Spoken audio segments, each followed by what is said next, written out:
Hello everyone, नमस्कार। मैं हूं गौरव काकरान, आपका भाई, आपका दोस्त, आपका मेंटर, आपका गुरु। आज आपके लिए लेकर आया हूं भारत के महत्वपूर्ण त्योहार की दूसरी वीडियो। इससे पहले एक वीडियो मैंने पहले ही डाल चुकी है और उसको जाकर आप हमारे यूट्यूब चैनल पर एंड्यूरिंग क्लासेस पर जरूर देख सकते हैं। ऊपर आई बटन में भी मैं उसका लिंक आपको दे दूंगा।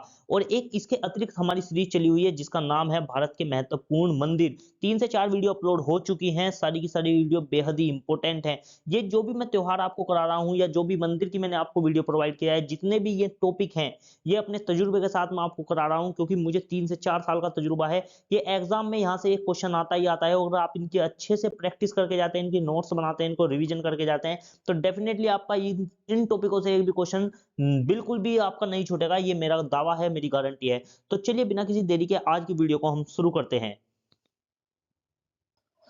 तो बात करें सबसे पहले त्योहार की, तो पहला त्योहार है डोंगरी मेला, जो कि हिमाचल प्रदेश में सेलिब्रेट किया जाता है। और ये मेले का फोटो देख सकते हैं कि किस तरीके से सेलिब्रेट किया जा रहा है। तो बात करें इस त्योहार की, थोड़ी अतिरिक्त जानकारी जान लेते हैं। ये जो त्योहार है, ये महाभारत के महाकाव्य से इसका एक कनेक्शन है। वो क्या कनेक्शन है कि ये भीम की जो पत्नी थी हडिम्बा, उनके जन्मदिन के रूप में इस त्योहार को सेलिब्रेट किया जाता है। इसलिए इसे हडिम्बा देवी के मेले के रूप में भी जाना जाता है। यहाँ पर क्या होता है कि स्थानीय लोग, जितने भी वहां पे आसपास के लोग हैं, सारे इकट्ठा होते हैं और हडिम्बा को श्रद्धांजलि अर्पित करते हैं, जो कि एक स्थानीय उनके देवता है। और उनके उनकी जो प्रिय देवी हडिम्बा देवी हैं, उनके सम्मान में हर साल एक विशाल मेले का आयोजन किया जाता है। यह जो मेला है, यह बसंत पंचमी के दिन आयोजित किया जाता है, क्योंकि बसंत पंचमी के दिन नई ऋतु का आगमन होता है। आई होप कि अतिरिक्त जानकारी आपको अच्छी लगी होगी। चलते हैं दूसरे की तरफ। इससे पहले मैं आपको इसकी ट्रिक बता देता हूँ याद करने की, कि क्या अच्छी सी ट्रिक हमारे पास है। तो बात करें डोंगरी मेला, तो डोंगरी से आपको याद आएगा ढोंग करना। ढोंग यानी कि नाटक करना। तो गांव में जब कहते थे कि ढोंग कर रहा है बंदा, क्यों कर रहा है ढोंग? क्योंकि वो हिमाचल घूमने जाना चाहता है। आप अपने घर में ढोंग कर रहे हो, क्यों? क्योंकि आप हिमाचल में घूमने जाने चाहते हो। आपको ऐसा एक सीन अपने आंखें बंद करके देखना है कि आप ढोंग कर रहे हो, यानी कि नाटक कर रहे हो अपने घर वालों के सामने, क्योंकि आपको हिमाचल प्रदेश घूमने जाना है। ठीक है, तो आपको बस ये ट्रिक याद रखनी है। इससे आपको ये मेला याद आ जाएगा कि कौन से राज्य में सेलिब्रेट किया जाता है। आई होप कि आपको समझ आ गया होगा। दूसरे नंबर पर चलते हैं। तो दूसरे नंबर का जो हमारा त्योहार है, वो है साजो महोत्सव। ये भी कहाँ मनाया जाता है? ये भी हिमाचल प्रदेश में मनाया जाता है। कैसे याद करेंगे इसको? इस प्रकार से आप सोचिएगा अपनी आंखें बंद करके, कि आप सज धज के घूमने जा रहे हैं हिमाचल प्रदेश। कैसे याद करना है? कि आप सज धज के हिमाचल प्रदेश घूमने जा रहे हैं। तो सज धज के यानी कि साजो, और हिमाचल प्रदेश में ये सेलिब्रेट किया जाता है। तो इसकी इमेज आप फोटो में देख सकते हैं कि बर्फ के बीच में ये आयोजित किया जाता है, इसका महोत्सव का। और किस तरीके से आयोजित किया जाता है, ये आप इमेज में देख सकते हैं। तो कुछ डिटेल जान लेते हैं इसकी, कि साजो जो है वो हिमाचल प्रदेश के किन्नौर जिलों में मनाए जाने वाला एक प्राचीन त्योहार है। यह लगभग 1.5 से 2 फीट बर्फबारी के बीच मनाया जाता है। और इसकी एक मान्यता है कि साजो पर्व के बाद किन्नौर में नव वर्ष शुरू होता है। और ये माघ का जो महीना होता है, माघ के पहले दिन किन्नौर के देवी देवता स्वर्ग की ओर प्रस्थान करते हैं। क्या ऐसा माना जाता है कि माघ मास का जो पहला दिन होता है, उस दिन किन्नौर के जो देवी देवता हैं वो स्वर्ग की ओर प्रस्थान करते हैं, और करीब 15 दिन बाद वे वापस पृथ्वी लोक पर आते हैं। तो इसकी ये मान्यताएं, आई होप कि आपको जानकारी अच्छी लगी होगी, कि इसकी मान्यताओं को जान के कि क्यों ये त्योहार सेलिब्रेट किया जाता है और कैसे इस त्योहार को सेलिब्रेट किया जाता है। तो चलिए आगे बढ़ते हैं, तीसरे नंबर की ओर चलते हैं। तो तीसरे नंबर की अब आ चुके हैं, जिसका नाम है हल्दा। तो हल्दा जो है वो भी हिमाचल प्रदेश में सेलिब्रेट किया जाने वाला एक त्योहार है। तो आप इसकी ट्रिक कैसे बनाएं, या कैसे आप इसको याद कर सकते हैं? जैसे कि आपको दिख रहा होगा इसमें हल्दा, तो हल्दे को आपको रिलेट करना है हल्दी से। तो आपको पता होगा बहुत सारे लोगों को कि शादी से पहले एक हल्दी का त्योहार होता है। तो आपको बस ये इमेजिन करना है कि आपकी जो हल्दी का प्रोग्राम है वो कहाँ पे है, वो हिमाचल प्रदेश में सेलिब्रेट किया जाएगा। बस ये ट्रिक आपको याद रखनी है, इसी से आपको एग्जाम में क्लिक हो जाएगा।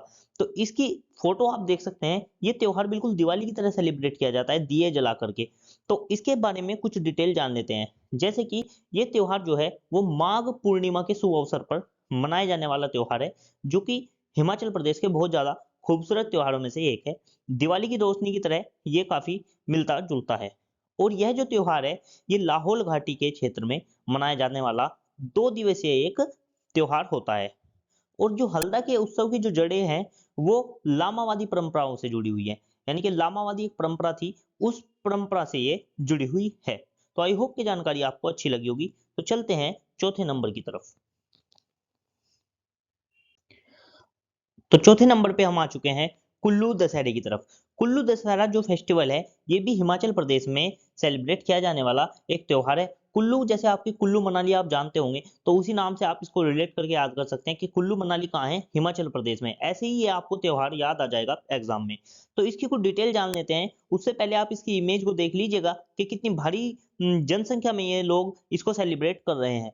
तो कुल्लू दशहरा जो है वो हिमाचल प्रदेश में मनाए जाने वाले सबसे महत्वपूर्ण त्योहारों में से एक है। और ये कुल्लू घाटी के ढालपुर मैदान में हर साल अक्टूबर के महीने में मनाया जाता है। और यहाँ पर बहुत सारे विदेशों से भी पर्यटक आते हैं इसको सेलिब्रेट करने के लिए, क्योंकि ये एक अंतर्राष्ट्रीय मेले के रूप में सम्मानित है।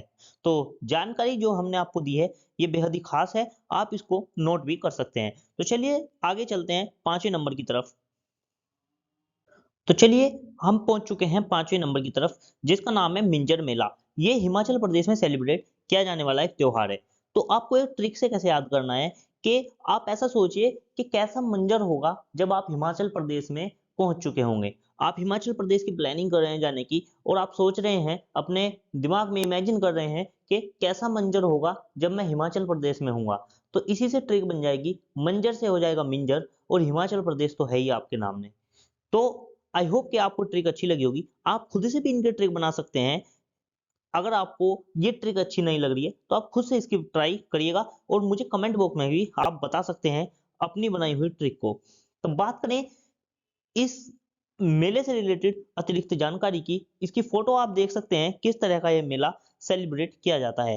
तो ये जो मेला है ये श्रावण मास के दूसरे रविवार को मनाया जाने वाला हिमंजर हिमाचल प्रदेश के सबसे लोकप्रिय मेलों में से एक है। इसे काफी भारी मात्रा में पर्यटक देखने के लिए आते हैं। त्रिगर्त के शासक, त्रिगर्त एक जगह है, वहां के शासक पर चंबा के राजा की जीत की याद में सेलिब्रेट किया जाता है। कि जो त्रिगर्त के एक राजा थे, उस शासक पर चंबा के जो राजा थे उन्होंने जीत हासिल की थी। इसलिए उसकी खुशी में, उसकी याद में हिमाचल प्रदेश की चंबा घाटी में इस मेले का आयोजन किया जाता है, जिसे अब कांगड़ा के नाम से जाना जाता है। कांगड़ा वैली का नाम आपने सुना होगा। हिमाचल प्रदेश के इस सप्ताह भर चलने वाले कृषि उत्सव का जश्न मिंजर के वितरण से शुरू होता है। इस मेले का नाम मिंजर क्यों है? क्योंकि इसमें एक मिंजर को वितरित किया जाता है। मिंजर क्या है?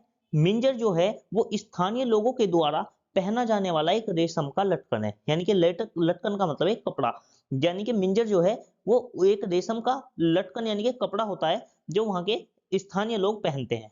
उसको वितरित किया जाता है, और तब इस मेले का आयोजन शुरू होता है। तो मिंजर मेले के कुछ मुख्य आकर्षण क्या क्या है कि एक तो यहाँ पर ध्वजारोहण किया जाता है, यानी कि जो हमारा झंडा है वो फहराया जाता है। कुछ सांस्कृतिक कार्यक्रम आयोजित किए जाते हैं, जैसे कि रथ को खींचना, जुलूस और परेड वगैरह। आई होप कि ये जानकारी आपको अच्छी लगी होगी। चलते हैं अगले नंबर के त्योहार की तरफ। 6th नंबर पर जो हमारा त्योहार है जिसका नाम है पोरी उत्सव। यह भी उत्सव जो है हिमाचल प्रदेश में सेलिब्रेट किया जाता है। आप कैसे याद करेंगे इसको, क्या ट्रिक बनाएंगे आप इसकी? तो मैं आपको बताता हूं कि आपको ऐसे याद करना है कि पोरी पोरी मटकी हिमा की। क्या? कि पोरी पोरी मटक रही है हिमा की। फनी भी, थोड़ा फनी है, पर लेकिन आपको ये ऐसे बेटर याद रह पाएगा, इसलिए मैंने आपके लिए ट्रिक बनाई है। तो हिमा, अगर कोई वीडियो को देख रही हो तो वो दिल पर बात को ना ले, बस एक ट्रिक के लिए मैं इसको ऐसे बना रहा हूं कि पोरी पोरी मटक रही है हिमा की। पोरी पोरी मटकने का मतलब यहाँ पर क्या है कि पूरा शरीर चलते हुए मटक रहा है। तो पोरी पोरी मटक रही है हिमा की, इससे आपको याद हो जाएगा कि पोरी उत्सव हिमा से हो जाएगा हिमाचल प्रदेश। तो बात करें इस उत्सव की डिटेल में जानकारी जान लेते हैं कि क्यों सेलिब्रेट किया जाता है, कब सेलिब्रेट किया जाता है। तो जैसे कि आपकी इमेज देख सकते हैं, बड़े उत्सव, ये जो है उत्सव पूरे आनंद के साथ सेलिब्रेट किया जाता है। तो बात करें पोरी जो है वो 3 दिवसीय एक त्योहार है, जो हिमाचल प्रदेश में सेलिब्रेट किया जाता है और ये हिंदू और बौद्ध धर्म दोनों के लिए महत्वपूर्ण उत्सव है। यह जो उत्सव है अगस्त के तीसरे सप्ताह में हर वर्ष मनाया जाता है और जिससे कि पूरी लाहौल घाटी जो है वो पूरी तरीके से जगमगा उठती है। और ये जो पोरी का त्योहार है ये एक प्रार्थना समारोह से शुरू होता है जो कि श्रद्धेय त्रिलोकनाथ मंदिर में आयोजित किया जाता है। यानी कि प्रार्थना जो होती है वो श्रद्धेय त्रिलोकनाथ मंदिर में प्रार्थना होती है सबसे पहले, उसके साथ इस समारोह का शुरुआत की जाती है। तो पोरी उत्सव के कुछ अन्य महत्वपूर्ण आकर्षण क्या हैं कि ये घोड़े को नहलाना, उसको सजाना, मक्खन की दियों की पगडंडी को रोशन करना, बड़े पैमाने पर जुलूस निकालना, लोक कलाकारों द्वारा असाधारण प्रदर्शन करना और एक विशाल दावत और भव्य दावत का आयोजन किए जाना। आई होप कि ये डिटेल आपको अच्छी लग रही होंगी और आपको ट्रिक के द्वारा ये चीजें याद हो पा रही होंगी। तो चलिए बढ़ते हैं अगले उत्सव की तरफ। तो चलिए हम आ चुके हैं पंजाब राज्य के पहले त्योहार के और इस वीडियो के 7वें त्योहार पर, जिसका नाम है कि बैसाखी। बैसाखी का त्योहार जो पंजाब राज्य में सेलिब्रेट किया जाता है, इसकी मैं अच्छी सी आपको ट्रिक बता देता हूँ। आपको ये इमेजिन करना है कि आप अपनी सहेलियों को क्या कह रहे हैं या कह रही हैं कि बेसखी चल पंजा लड़ाते हैं, बेसखी चल पंजा लड़ाते हैं। तो सखी जो होती हैं वो आपकी सहेलियों को कहते हैं सखी। तो सखी से हो जाएगा आपका बैसाखी और पंजे से हो जाएगा आपका पंजाब। तो 4 ऑप्शन में जैसे ही आपको पंजाब दिखाई देगा आप टिक करके आगे बढ़ जाएंगे। इसकी फोटो आप देख सकते हैं कि कैसे सिख लोग इसको सेलिब्रेट करते हैं। तो इसके बारे में बहुत सारी अतिरिक्त जानकारी है मेरे पास, सब कुछ इंपॉर्टेंट था इसलिए मैंने सब कुछ इसमें शामिल किया है। इसका आप स्क्रीनशॉट भी ले सकते हैं और इसके आप नोट्स भी बना सकते हैं ताकि एग्जाम से पहले आप इसका तुरंत रिवीजन कर सकें। तो इसकी सारी जानकारी आपको मैं दे देता हूँ। तो ध्यान से सुनिएगा। बैसाखी का जो अर्थ है वो वैशाख माह का त्योहार से है, यानी कि वैशाख के महीने में मनाया जाने वाला त्योहार। यह वैशाख सौर मास का प्रथम दिन होता है, यानी कि सोलर जो महीने होते हैं हमारे, तो बैसाख जो होता है ये सोलर मास का प्रथम दिन होता है। इस दिन गंगा नदी में स्नान करने का बहुत ही ज्यादा महत्व है। बैसाखी जो है प्रत्येक वर्ष 13 या 14 अप्रैल को मनाया जाता है और बैसाखी के जो त्योहार की शुरुआत है वो भारत के पंजाब प्रांत में हुई है। इस त्योहार को रबी की फसल की कटाई शुरू होने की सफलता के रूप में मनाया जाता है, यानी कि फसल कटाई होती है रबी की, उसके लिए सेलिब्रेट किया जाता है। इस दिन पंजाब में भंगड़ा और गिद्दा किया जाता है। दोनों इंपॉर्टेंट है, क्वेश्चन आ जाता है एग्जाम में कि भंगड़ा कहाँ सेलिब्रेट किया जाता है या गिद्दा नृत्य कौन से राज्य में सेलिब्रेट किया जाता है, तो ये पंजाब राज्य में सेलिब्रेट किया जाता है। और शाम को सब लोग आग के आसपास इकट्ठा होते हैं और नई फसल की खुशियां मनाते हैं। पूरे देश में श्रद्धालु गुरुद्वारों में अरदास के लिए इकट्ठा होते हैं और मुख्य समारोह जो होता है इस त्योहार पे वो आनंदपुर साहिब में होता है, जहां पर गुरु ग्रंथ साहिब की नींव रखी गई थी। सुबह 4 बजे गुरु ग्रंथ साहिब को समारोह पूर्वक कक्ष से बाहर लाया जाता है। दूध और जल से प्रतीकात्मक स्नान करवाने के बाद गुरु ग्रंथ साहिब को तख्त पर बैठाया जाता है और इसके बाद पंच प्यारे यानी कि पंचवाणी गाते हैं, यानी कि पंच प्यारे जो होते हैं वो पंचों की वाणी गाते हैं। दिन में अरदास के बाद गुरु को कड़ा प्रसाद का भोग लगाया जाता है और प्रसाद लेने के बाद सब लोग गुरु के लंगर में शामिल होते हैं। श्रद्धालु इस दिन काफी बढ़िया सेवा करते हैं और दिन भर गुरु गोविंद सिंह और पंच प्यारों के सम्मान में शब्द और कीर्तन गाए जाते हैं। आई होप कि पंजाब का जो पूरा का पूरा बैसाखी का सेलिब्रेशन पूरे दिन में क्या क्या होता है ये मैंने आपको इस वीडियो में बता दिया है। आई होप कि जानकारी आपको ये अच्छी लगी होगी और जानकारी को जानकर आपको मजा भी आया होगा, तो एक लाइक का बटन जरूर दबा के जाना। तो बात करते हैं अगले त्योहार की। अगला कौन सा त्योहार है हमारा पंजाब का, तो चलिए आगे बढ़ते हैं। तो बात करते हैं इस वीडियो के 8वें त्योहार की और पंजाब राज्य के दूसरे त्योहार की, जिसका नाम है होला मोहल्ला महोत्सव, जो कि पंजाब राज्य में सेलिब्रेट किया जाता है। इमेज में आप इसको देख सकते हैं। तो आपको इमेज में क्या लग रहा है कि देखिए बहुत सारे पंजाबी एक साथ इकट्ठा हुए हैं और पूरे जोश के साथ ये त्योहार सेलिब्रेट किया जा रहा है, पूरा हल्ला मचाए हुए हैं। तो आपको बस यही ट्रिक मैं आपको बताने वाला हूँ, क्या कि पंजाबी लोग पूरे मोहल्ले में हल्ला मचाए हुए हैं क्योंकि उनका त्योहार है। पंजाबी लोग पूरे मोहल्ले में हल्ला मचाए हुए हैं क्योंकि उनका त्योहार है तो मोहल्ले से हो जाएगा मोहल्ला और हल्ला से हो जाएगा होला, तो पंजाब से हो जाएगा और पंजाब। तो आपको ट्रिक याद रहेगी एग्जाम में, मैं गारंटी देता हूँ इस बात की। तो बात करते हैं इसकी डिटेल के बारे में। तो होला मोहल्ला बसंत के दौरान मनाए जाने वाला एक प्रसिद्ध और रंगीन 3 दिवसीय सिख त्योहार है।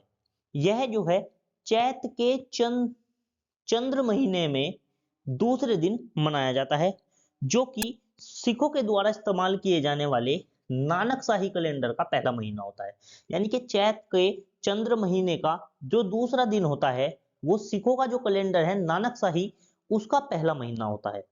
तो होला मोहल्ला जुलूस जो है पंजाब के रूपनगर जिले के आनंदपुर में तख्त श्री केसगढ़ साहिब में होता है। यानी कि जो जो इसका जुलूस जो निकलता है, जो जो आप देख रहे हैं जुलूस जो है, ये जुलूस कहाँ पे निकलता है? आनंदपुर में तख्त श्री केसगढ़ साहिब में ये जुलूस होता है, जो विशेष ऐतिहासिक महत्व वाले 5 सिखों के तख्तों में से एक है। आई होप कि आपको जानकारी अच्छी लग रही होगी। और बात करें, यह खालसा पंथ के जन्म का घर है। यानी कि जो खालसा पंथ जो है उसके जन्म का ये घर है।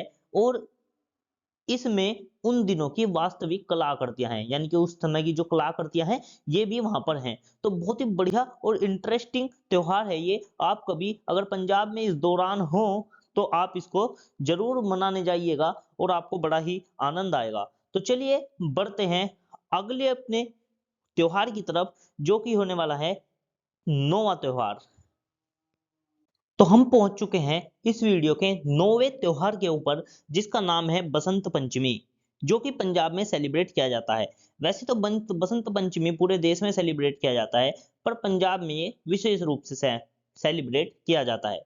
तो बसंत पंचमी ट्रिक से कैसे याद करेंगे? देखिए इसमें आया है पंच, और पंच ही है पंजाब में, तो आप रिलेट कर सकते हैं। पंच पंच पंजाब से रिलेट हो जाएगा, पंचमी और पंजाब।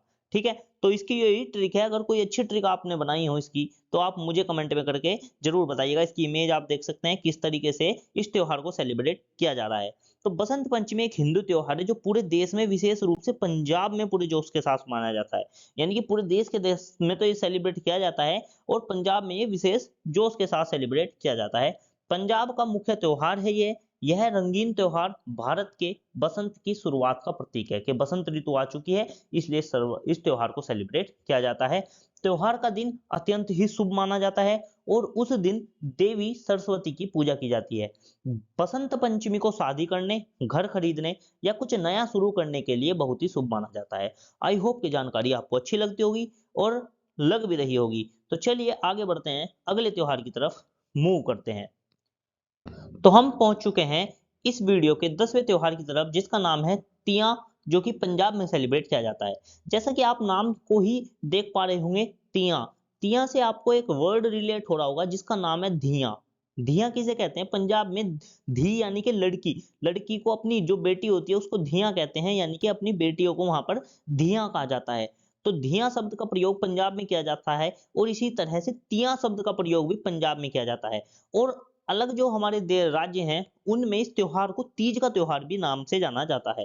आई होप कि आपको याद आ गया होगा तीज का त्योहार में कैसे सेलिब्रेट किया जाता है। बेसिकली ये जो त्योहार है, इसमें आप इसकी इमेज देख रहे होंगे, यह महिलाओं का एक नृत्य उत्सव होता है। महिलाएं जो है नृत्य करती हैं, और तिया जो महोत्सव है या तीज का जो महोत्सव है, मानसून के आगमन के स्वागत के लिए मनाया जाने वाला त्योहार है। यानी कि जब मानसून यानी कि वर्षा का मौसम आने वाला होता है, तो उसके स्वागत के लिए इसको सेलिब्रेट किया जाता है। और युवा महिलाएं जो हैं वो जो चमकदार और रंगीन कपड़े पहनती हैं, नृत्य करती हैं, और पंजाब में तीज त्योहार के लिए पेड़ों से बंधे झूलों की सवारी करते हैं। पंजाब ही नहीं बल्कि पूरे देश में ये त्योहार सेलिब्रेट किया जाता है। और क्या होता है कि पेड़ पर झूले बांध लेते हैं, और झूलों को से झूले की सवारी करती हैं जो लड़कियां और महिलाएं हैं। और बात करें इसके साथ साथ, तीज जो है नृत्य के साथ साथ गीत भी इस पर बहुत गाए जाते हैं, और महिलाएं अपने प्रेमियों के लिए अपने प्राणों की आहुति देने के लिए हिचकिचाती नहीं है। इस त्योहार का इसलिए सेलिब्रेट भी किया जाता है, और अपने जीवन साथी की सलामती के लिए नृत्य के बाद प्रार्थना करती है। यानी कि बेसिकली एक तो ये त्योहार जो है वो मानसून के आगमन के लिए मनाया जाता है, और जो उनके महिलाओं के जो हस्बैंड होते हैं, पति होते हैं या प्रेमी जो होते हैं, उनके लिए विशेष प्रार्थना करती हैं हमें कि उनकी सलामती के लिए, तो इसीलिए इस त्योहार को सेलिब्रेट किया जाता है। आई होप कि बहुत लोगों को ये जानकारी होगी और ये जानकारी जानकर आपको और भी अच्छा लगा होगा। तो चलिए आगे बढ़ते हैं और चलते हैं 11वें नंबर त्योहार की ओर। तो बात करते हैं 11वें नंबर के त्योहार जिसका नाम है शहीदी जोड़ मेला, जो कि पंजाब में सेलिब्रेट किया जाता है। तो इसको आप ट्रिक से कैसे याद करते हैं कि सबसे ज्यादा शहादत जो है, जो सबसे ज्यादा शहीदी दी है, वो किस राज्य ने दी है? पंजाब राज्य ने दी है। तो ऐसे आपको इसको ट्रिक से याद करना है। जैसे कि जलियांवाला बाग हत्याकांड हुआ, बहुत लोग शहीद हुए, हमारे जो भगत सिंह जी हैं वो भी पंजाब से ही थे। तो हम इसको ऐसे ट्रिक से याद करेंगे कि शहीदी जो है वो सबसे ज्यादा पंजाब ने दी है। तो इससे आपको क्वेश्चन क्लिक हो जाएगा आराम से। तो आप इमेज में देख सकते हैं कि किस तरीके से इस त्योहार को आयोजित किया जाता है और इसकी डिटेल मैं आपको बता देता हूँ। शहीदी जोड़ मेला जो है वो सिखों के ऐतिहासिक गुरुद्वारा फतेहगढ़ साहिब में सेलिब्रेट किया जाता है हर साल।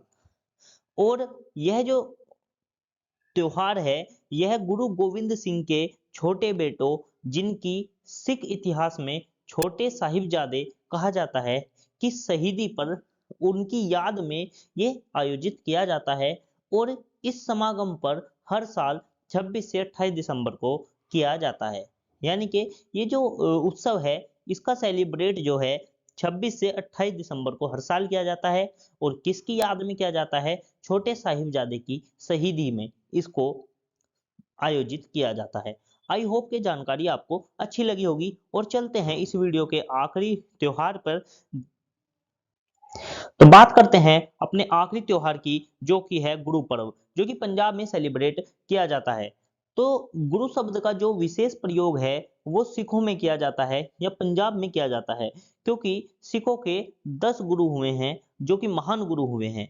तो इसलिए हम ऐसा मान के चलते हैं कि गुरु शब्द का प्रयोग जो है वो विशेष रूप से सिखों के द्वारा किया जाता है और सिख जो हैं वो पंजाब में रहते हैं। तो इसलिए इस त्योहार गुरु पर्व का आयोजन पंजाब में किया जाता है। ये मैंने आपको एक सिर्फ ट्रिक बताई है ताकि आपके दिमाग में ये एग्जाम के टाइम पे आ सके। जब ये क्वेश्चन बनेगा कि गुरु पर्व कहाँ पर सेलिब्रेट किया जाता है, तो 4 स्टेट के नाम दिए जाएंगे जिसमें से एक पंजाब होगा और आपको तुरंत याद आ जाएगा कि गुरु शब्द का विशेष महत्व पंजाब में देखने को मिलता है, क्योंकि उनके 10 महान गुरु हुए हैं। तो बात करते हैं इसकी अतिरिक्त जानकारी की। इमेज में आप इसकी त्योहार का सेलिब्रेशन की फोटोज आप देख सकते हैं। पंजाब में सबसे महत्वपूर्ण त्योहारों में से एक गुरु पर्व सिखों के लिए आध्यात्मिकता का विषय है। सिख समुदाय अत्यधिक श्रद्धेय सिख गुरुओं की जयंती मनाया जाता है, यानी कि सिख समुदाय के द्वारा सिख गुरुओं की जयंती पर मनाई जाती है।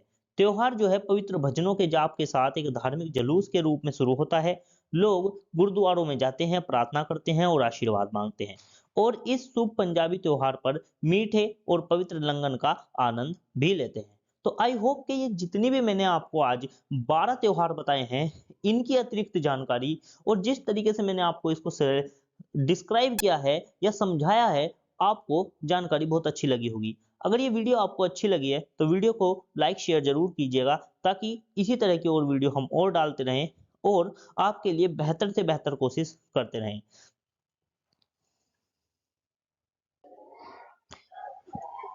आपसे उम्मीद है कि आप लोग ज्यादा से ज्यादा लाइक और कमेंट करके हमें बताइएंगे कि ये वीडियो आपको कैसी लगी और क्या इसी तरह की और वीडियो आपको हम आगे भी देते रहें, क्योंकि आपके लाइक और कमेंट ही हमें बताते हैं कि हमारी वीडियो कितनी अच्छी जा रही है और हमें उसमें क्या सुधार करने की जरूरत है। आई होप कि वीडियो आपको अच्छी लगी होगी। तो वीडियो को अंत तक देखने के लिए और सभी लोगों के साथ वीडियो को शेयर करने के लिए और हमारे साथ यूं ही जुड़े रहने के लिए आप सभी का दिल की गहराइयों के साथ अभिनंदन और सभी को नमस्कार। मिलते हैं जल्दी अगली वीडियो में।